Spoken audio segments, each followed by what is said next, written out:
తెలుగు చిన్న cinema wonders create చేస్తుంది అవును. వరల్డ్ వైడ్గా. హనుమాన్ అవును. ప్రస్తుతం ఉన్న మూడేంటి? హనుమాను ఆల్రెడీ రిలీజ్ అయిపోయి 12 రోజుల పైన అవుతుంది. అయినా కానీ ఇంకా నడుస్తుంది. వాళ్ళ కలెక్షన్ పోస్టర్ కూడా రిలీజ్ చేస్తున్నారు బయటకని. హనుమాన్ గురించి ఇంకెంతకాలం ఏంటి పరిస్థితి? హనుమాన్ ఉండొచ్చు థియేటర్లో అంటే ఈ సినిమా రిలీజ్కి ముందు నుంచి ఒక రకమైనటువంటి సెన్సేషన్ క్రియేట్ చేస్తూ నడుస్తోంది. ఈ సినిమా చూడాలి అని చాలామంది ముందే ఫిక్స్ అయ్యి, అంటే థియేటర్లు తగ్గించేస్తున్నారు అనగానే ఆందోళన పడటం మొదలైంది. ఆందోళనలు వినిపించినాయి, పర్టికులర్గా పిల్లల నుంచి వినిపించినాయి. ఈ సినిమా టైటిల్ అనౌన్స్ చేసిన రోజే చాలామంది పిల్లలు కనెక్ట్ అయ్యారు హనుమాన్కి. ఈ కనెక్ట్ అవ్వటం అనేది అది సోషల్ మీడియాలో చాలా విజిబుల్గానే నడిచింది ఆ ప్రచారం. ఈ క్రమంలో సినిమా రిలీజ్ అయ్యే టైంకి అది చాలా పోటీలో రిలీజ్ అయింది. అది చాలా పెద్ద సినిమాల మధ్య గుంటూరు కారం రిలీజ్ అయిన రోజే ఆ సినిమా రిలీజ్ అయింది. రెండోది మహేష్ బాబుకి అభిమాని ఆ డైరెక్టర్ ప్రశాంత్ వర్మ మహేష్ బాబు అభిమాని అని చెప్పుకున్నాడు. ఆ టైంలో ఒక ప్రశ్న వచ్చింది ఆయన ముందుకి, మీరు మీ సినిమా చూస్తారా ఆయన సినిమా చూస్తారా అని. నాకు జ్వరంతో ఉన్నప్పటికీ ఆ సినిమాయే చూశానని చెప్పాడు ఆయన. ఏం జరిగినప్పటికీ నెమ్మదిగా ఈ సినిమా స్క్రీన్స్ పెంచుకుంటూ వెళ్ళింది. స్క్రీన్స్ పెంచుకోవటం మాత్రమే కాదు, కలెక్షన్స్ కూడా పెంచుకుంటూ వెడుతోంది.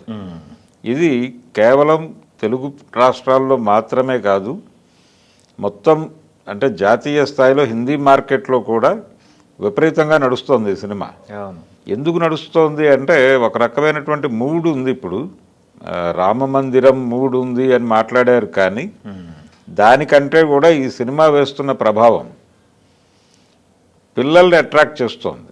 అంటే సూపర్ హీరోస్ జానర్లో హనుమాన్ అనే పేరుతో ఆంజనేయ స్వామిని వినియోగించటం అనేది కనెక్ట్ అయింది పిల్లలకి. అంటే ఒక రకంగా నేటివ్ హీరోగా హనుమాన్ని వీళ్ళు ప్రమోట్ చేశారు. ఆ ప్రమోట్ చేయటము, కథని నడిపిన పద్ధతి, ఆ క్యారెక్టర్ని నడిపిన పద్ధతి, ఇవన్నీ కూడా బాగా కనెక్ట్ అయినాయి. ఈ కనెక్ట్ అవటం వలన అది ఎక్కడా కూడా తగ్గట్లేదు, స్ట్రాంగ్గా వెళ్ళిపోతుంది. ఓవర్సీస్లో కూడా విపరీతంగా వసూలు చేస్తోంది. వాళ్ళు 5, 6 అంటున్నారు, ఇప్పుడు 7 దాకా వెళ్ళే పరిస్థితి కనిపిస్తోంది. చూడాలి అక్కడ దాకా పెడుతుందా లేదా అనేది. 5 అయితే దాటిపోయింది.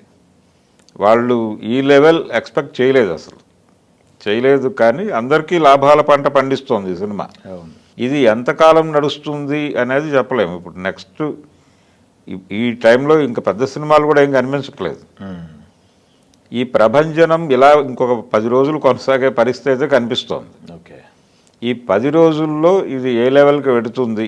పాన్ ఇండియా లెవెల్లో అన్ని లాంగ్వేజెస్లోనూ స్ట్రాంగ్గానే ఉంది. అది రిలీజ్ ఆల్రెడీ వాళ్ళు 200 కోట్ల పోస్టర్ ఏదో వేస్తారు. పోస్టర్ వేసారు కూడా 1 day 2 days అవుతుంది. అవును, ఇది ఇంకా రన్ నడుస్తోంది. ఇంకో 10 రోజులు ఈజీగా నడుస్తుంది. ఓకే, ఈ 10 రోజులు ఫైనల్గా వాళ్ళ ఫిగర్ ఏంటి? వాళ్ళ అంటే ఆల్రెడీ సెలబ్రేటివ్ మూడ్లో ఉన్నారు వాళ్ళు. వాళ్ళది అంటే ఇంకొక విచిత్రం ఏంటంటే దానికి సంబంధించిన ఏ సమాచారం అయినా కానీ జనాలు చాలా క్యూరియస్గా చూస్తున్నారు. దాని సీక్వెల్కి సంబంధించిన సమాచారం కూడా చాలా క్యూరియాసిటీ క్రియేట్ చేస్తుంది. ఎవరు అంటే ఆయన ఒక మాట చెప్పాడు, ఒక పెద్ద హీరోతో చేయబోతున్నాను నేను అని. జై హనుమాన్ అనే పేరుతో ఒక పెద్ద హీరోతో చేయబోతున్నాను. ఆ పెద్ద హీరో ఎవరు అనే చర్చలు జరిగిపోతున్నాయి. ఈ క్యారెక్టర్ ఉంటుందని చెప్తున్నాడు ఆయన. ఇందులో సజ్జా చేసినటువంటి క్యారెక్టర్ ఉంటుంది. అది ఉంటూనే ఇంకొక పెద్ద హీరో హనుమంతుడిగా కనిపించబోతున్నాడని చెప్పాడు ఆయన. ఆ హనుమంతుడు ఎవరు అంటే గతంలో ఇప్పుడున్నటువంటి పెద్ద హీరోల్లో ఆంజనేయ స్వామి పాత్ర పోషించినటువంటి హీరో చిరంజీవి. ఆయన జగదేక వీరుడు అతిలోక సుందరిలో అలా కనిపిస్తాడు. అలా కనిపించడం వేరు, ఫుల్ లెంగ్త్ క్యారెక్టర్ చేయటం వేరు. అయితే ఇప్పుడు ఆయన వయసు రీత్యా ఆయన చేయగలరా ఆ పాత్ర అనేది అనుమానమే. కానీ ఇప్పుడు ఆల్రెడీ రిలీజుల్లో ఉన్నటువంటి పెద్ద హీరోల్లో ఆయన ఒకడే చేసున్నాడు. అది ఆయన హనుమంతుడి భక్తుడు కూడా. ఆ విషయం ఆ రోజు వేదిక మీద ప్రకటించాడు. ఆయన చేస్తాడా లేకపోతే ఆయన తనయుడు రామ్ చరణ్ చేస్తాడా ఏమిటి అనేది చూడాలి. రకరకాల పేర్లు సర్క్యులేషన్లో ఉన్నాయి. రెండోది ఈ సినిమా సక్సెస్ అనేది ఎవరినైనా అంగీకరింపజేసే పరిస్థితికి వెళ్ళిపోయాడు అతను ప్రశాంత్ వర్మ. ఎవరినైనా కన్విన్స్ చేయగలడు ఈ సక్సెస్ చూపించి. కాబట్టి ఎవరితోనైనా చేయించగలడు. ఇప్పుడు చిరంజీవి లేకపోతే రామ్ చరణ్ ఇలా వెళ్ళిపోగలడు.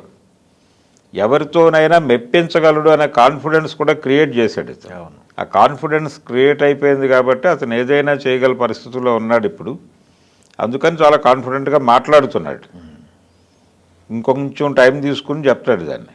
ఈ 10 రోజుల హడావిడి ఫైనల్ నెంబర్ ఏమిటి అనేది తేలిపోతే అది అయిపోయిన తర్వాత నెక్స్ట్ సీక్వెల్ మీద కూర్చుంటాడు ఆయన. ఓకే. ఇది నడుస్తుంది. ఆయన ఆ సినిమాలో టైటిల్స్లోనే చెప్పేశాడు ఇది ఈ సిరీస్ నడుస్తుంది అని. కాబట్టి ఇంకో 3-4 సినిమాలు ఉండబోతున్నాయి. ఏ రేంజ్కి తీసుకెళ్తాడు అనేది చూడాలి.